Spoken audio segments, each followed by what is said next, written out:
Hi viewers. Telugu రాష్ట్రాల్లో ఆయన cinema విడుదలైందంటే చాలు థియేటర్లో పెద్ద పండుగే. ప్రస్తుతం ఏపీ డిప్యూటీ సీఎం గా బాధ్యతలు నిర్వహిస్తున్న పవన్ కళ్యాణ్ కొన్ని రోజుల పాటు తన సినిమాలకైతే బ్రేక్ ఇచ్చేశాడు.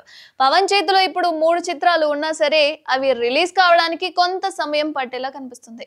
ఈ క్రమంలో పవన్ కళ్యాణ్ అభిమానులను నిరాశపరచకుండా పవన్ కెరీర్ లో బ్లాక్ బస్టర్ హిట్ అందుకున్న ఈ చిత్రాల్లో వన్ ఆఫ్ ది మూవీ ఏంటి అంటే గబ్బర్ సింగ్.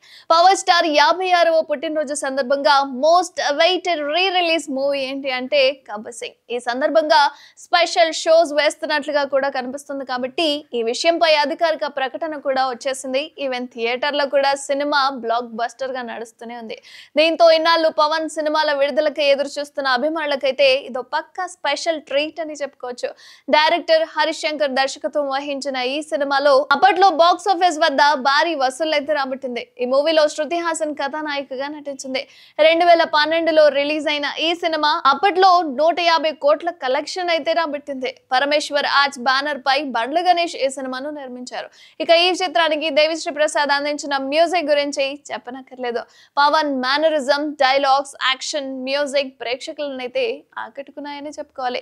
ఈ సినిమా ఇప్పుడు మరోసారి రీ రిలీజ్ కాబోతున్నందుకు అభిమానులైతే సంతోషం వ్యక్తం చేస్తున్నారు. అయితే ఇదిలా ఉంటే ప్రస్తుతం పవన్ నటిస్తున్న సినిమాలకు తాత్కాలికంగా బ్రేక్ పడింది. డైరెక్టర్ సుజిత్ దర్శకత్వంలో ఓజీ చిత్రంలో నటిస్తున్నారు పవన్. ఇప్పటికే ఈ సినిమా నుంచి రిలీజ్ అయిన పోస్టర్స్ అయితే అందరినీ ఆకట్టుకున్నాయి. మరోవైపు డైరెక్టర్ హరీష్ శంకర్ తెరకెక్కిస్తున్న ఉస్తాద్ భగత్ సింగ్ సినిమాపై కూడా భారీ అంచనాలు అయితే ఉన్నాయి. ఈ సినిమాలో మరోసారి పవర్ఫుల్ పోలీస్ ఆఫీసర్ పాత్రలో కనిపించబోతున్నారు పవన్. కొన్నాళ్ల క్రితం రిలీజ్ అయిన టీజర్ అయితే సినిమాపై మరింత క్యూరియాసిటీని తెప్పిస్తోంది.